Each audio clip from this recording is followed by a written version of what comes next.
क्या अनिरुद्ध झनक को जेल जाने से बचा लेगा? जी हाँ दोस्तों, हम बात करें स्टार प्लस के शो झनक की। तो दोस्तों, आगे बढ़ने से पहले अगर आप इस चैनल पर नए हैं तो इसे सब्सक्राइब कर दीजिए, साथ ही बेल आइकन दबाना ना भूलें। वीडियो अच्छा लगे तो इसे लाइक जरूर कीजिएगा। चलिए आगे बढ़ते हैं दोस्तों। सीरियल झनक में देखा जाएगा कि झनक को कोर्ट में ले जाया जाता है। अनिरुद्ध को चिंता हो रही थी कि वह झनक को कहीं जेल ना हो जाए। वह कमिश्नर साहब से बात करता है। कमिश्नर साहब बोलते हैं कि मैं कोर्ट जाकर झनक को बचाऊंगा। झनक को कोर्ट ले जाया जा रहा होता है। रास्ते में बिपाशा पुलिस और झनक को रोककर बोलती है, यह मेरी बहन है, मुझे इससे बात करना है, प्लीज़ आप मुझे उससे बात करने दीजिए। पुलिस बोलती है, नहीं, हम आपको इनसे बात नहीं करने देंगे, अभी कोर्ट की हियरिंग्स स्टार्ट होने वाली है। फिर भी बिपाशा ज़बरदस्ती झनक को रोक लेती है और बोलती है कि झनक, तुम्हें बेल मिल जाएगी और बेल मिलने के बाद तुम तो उसी घर में नहीं जाओगी। जी नहीं, मेरी इस शहर में एक मेरा घर है, तुम वहाँ जा सकती हो। अब झनक को एक बिपाशा की ज़बरदस्ती करने पर झनक जाने के लिए मान जाती है। अब बिपाशा मन ही मन सोचने लगती है कि किस तरह मैं झनक को उस घर में भेज दूं और उसी आदमी से उसे में छुटकारा मिल जाए। जब झनक को एक वकील चाहिए थी, उसके तरफ से लड़ने के लिए झनक वकील के लिए मना कर देती है और बोलती है कि मैं खुद गवाही दूंगी, मुझे वकील की ज़रूरत नहीं है। अभी अर्शी की भी कोर्ट में जाती है और वह अनिरुद्ध से को समझाती है कि तुम झनक का साथ मत दो। अनिरुद्ध बोलता है, आज मैं किसी तरह झनक को बचाऊंगा और तुम देखना, आज सच्चाई की जीत होगी। अब कोर्ट की हियरिंग स्टार्ट हो जाती है, जहां पर यह बताया जाता है कि झनक लापरवाही की वजह से बच्चे की मौत हुई और यह भी हो सकता है कि झनक रैना ने बच्चा कहीं बेच दिया गया। झनक की तरफ से कोई वकील नहीं होता तो झनक बोलती है, जज साहब, कोई इस केस में लड़ूंगी, मैं अपना खुद केस लड़ूंगी और कहूंगी। झनक से पूछा जाता है कि वकील साहब ने अभी तक जो कुछ भी कहा वो सच है? झनक बोलती है, यह सब कुछ वो जो भी बोल रहे हैं वो सब गलत है, वो सब झूठ है, ऐसा कुछ भी नहीं हुआ।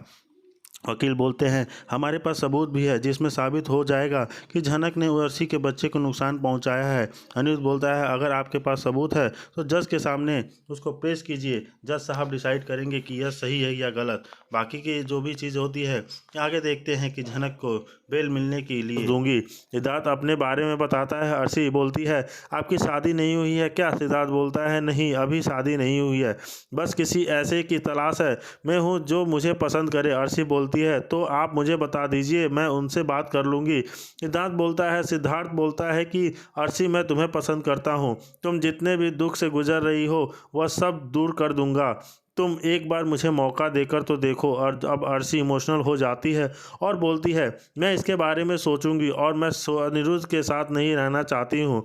अब दूसरी तरफ पुलिस वाले झनक को कोर्ट ले जा रहे होते हैं। झनक पूछताछ के लिए झनक पूछती है, आप मुझे कहाँ लेकर जा रहे हो? पुलिस बोलते हैं, हम तुम्हें कोर्ट लेकर जा रहे हैं, वहाँ पर तुम्हें साबित करेंगे कि तुमने क्राइम किया है। अब झनक बोलती है, मैंने कोई क्राइम नहीं किया है, इसलिए आप मुझे कोई भी झूठा केस में नहीं फंसा सकते। इस तरह झनक उसको बोलती है कि क्या करे क्या ना करे, लेकिन पुलिस वाले बोलते हैं कि हम तो तुम्हें कोर्ट में पेश करेंगे, बाकी कोर्ट जाने और अदालत जाने की क्या करना है तुम्हारा। अनिरुद्ध को छोड़ दे और सिद्धार्थ के साथ रह सकती। सृष्टि बताती है, अर्शी की अभी बहुत बड़ी सर्जरी हुई है। सिद्धार्थ बोलता है, आपकी तबीयत खराब है तो आपने डांस क्यों किया, हम किसी और डांस देख लेते। सृष्टि बोलती है, अर्शी, तुम्हें डांस के डॉक्टर के पास दिखाना चाहिए, कल ही मैं तुम्हें डॉक्टर के पास लेकर जाऊंगी। अर्शी बोलती है, मॉम, मुझे कुछ नहीं हुआ, बस थोड़ा चक्कर आ गया था, मैं ठीक हूँ, मुझे कुछ नहीं हुआ। सिद्धार्थ बोलता है, आपको तो डॉक्टर से दिखाना चाहिए, वैसे मुझे आपका डांस बहुत पसंद आया, आपने कंपनी के लिए आपको परफॉर्मेंस को पसंद करता हूँ, अभी आपको डॉक्टर से दिखाइए। इधर सृष्टि यह सब देखकर मन ही मन बहुत खुश हो रही थी। वह सोच रही थी, सिद्धार्थ बहुत अच्छा है, अर्शी से अगर वो शादी कर ले तो अर्शी की लाइफ भी सेटल हो जाए, एक अच्छी ज़िंदगी जीने लगे। अर्शी की ज़िंदगी में जो प्रॉब्लम है वो सारे ख़त्म हो जाए। अनिरुद्ध जो है वो झनक के पीछे ही भागता रहता है, क्या वह अर्शी के साथ देगा नहीं देगा, इसलिए सृष्टि मुखर्जी चाहती है कि वह अर्शी सिद्धार्थ के साथ शादी कर ले और अपनी लाइफ सेटल कर ले। इससे उसकी लाइफ भी अच्छी हो जाएगी और वो अनिरुद्ध के से भी दूर हो जाएगी, क्योंकि अनिरुद्ध उसे वो खुशी नहीं दे पा रहा है जो उसे देना चाहिए, वह झनक के ही पीछे पीछे भागे जा रहा है। ये सब सोच के सृष्टि सृष्टि मुखर्जी अपने मन में ही एक ख्याल बनाती है कि अर्शी की शादी सृष्टि से करा दी जाए, मुखर्जी से और सिद्धांत से करा दी जाए। क्या यह ऐसा होगा? वहीं दूसरी तरफ जहां से वापस का कोई रास्ता नजर नहीं आता, और वहीं दूसरी तरफ अनिरुद्ध जो बेहद मायूस हो चुका होता है, क्योंकि उसके पास अभी तक ऐसा कोई भी सबूत नहीं होता जो कोर्ट में पेश करके झनक को बचाया जा सके। वहीं दूसरी तरफ अनिरुद्ध के बाबा यानी सुबोध ने झनक के खिलाफ ढेर सारे झूठे सबूत इकट्ठा कर लिए होते हैं, ताकि कोर्ट में झनक को पूरी तरह से झूठा साबित किया जा सके, उसे उम्र कैद की तक की सजा दिलवाई जा सके। यह सब देखकर अनिरुद्ध अंदर से पूरी तरह बिखर जाता है और ठान लेता है कि अगर वह झनक को नहीं बचा पाया तो वह खुद अपने जान दे देगा। अब कहानी में सबसे बड़ा ट्विस्ट तब आता है जब झनक और अनिरुद्ध की हालत देखकर मीनू बहुत ज़्यादा परेशान हो जाती है और वह तय कर लेती है कि वह चुप नहीं बैठेगी। जिस दिन कोर्ट में झनक की सुनवाई होने वाली होती है, उसी दिन मीनू छुपकर अस्पताल पहुंच जाती है और अस्पताल में जाकर वह सीसीटीवी फुटेज देखने की कोशिश करती है। और जब मीनू फुटेज देखती है तब उसे एक बहुत बड़ा सबूत मिल जाता है, जिससे वह साफ हो जाता है कि अस्पताल की दोनों नर्स ने केवल झनक को जानकारी नहीं दी, बल्कि जानबूझकर उसके खिलाफ गड़बड़ी भी की है। मीनू यह सबूत अपने फ़ोन पर सेव कर लेती है और भागती हुई कोर्ट पहुंचती है। और ठीक उसी वक्त जब जज साहब झनक को दोषी मानकर उसे सज़ा सुनाने ही वाले होते हैं, तभी मीनू की धमाकेदार एंट्री होती है। वह देखकर अनिरुद्ध की आंखें उम्मीद की चक और लौट जाती है और वह बेहद खुश हो जाता है। मीनू कोर्ट में सबके सामने यह सबूत पेश करती है, जिसे देखकर कोर्ट में मौजूद सभी लोग होश उड़ जाते हैं और साफ हो जाता है कि झनक निर्दोष है। उस पर जो आरोप लगाए गए थे वे सारे झूठे हैं। इसके बाद जज सबका झनक को बाइज्जत बरी कर देते हैं और अनिरुद्ध के चेहरे पर खुशी साफ नज़र आने लगती है, क्योंकि वह आखिरकार झनक को सजा से बचा पाने में सफल हो जाता है। झनक की आंखों में भी आंसू होते हैं, लेकिन इस बार वो आंसू खुशी के होते हैं। वही घर पर छोटी भी बहुत खुश हो जाती है झनक पर जब झूठा इल्ज़ाम हट गया।